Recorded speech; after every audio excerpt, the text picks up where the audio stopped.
இருக்கின்ற முதலமைச்சர் நாங்க வந்தா 2500 கொடுப்போம்னு சொன்னான். நீ 2500 கொடுத்திருக்கணும்ல. இன்னைக்கு குறிப்பாக சொல்ல வேண்டும் என்று சொன்னால், எவரெவரோ ஆட்சிக்கு வந்துவிட்டு எதோ பேச வேண்டும் என்று நினைக்கிறார்.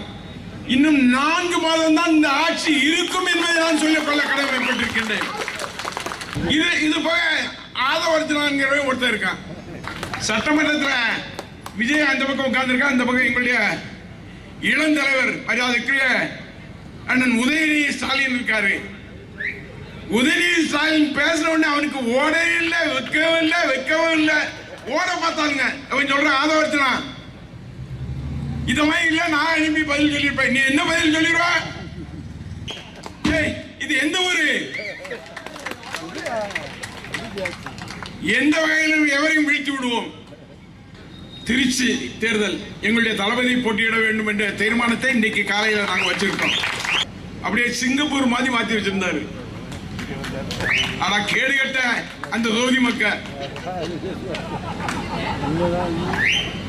நினைத்து பார்க்க முடியுமா?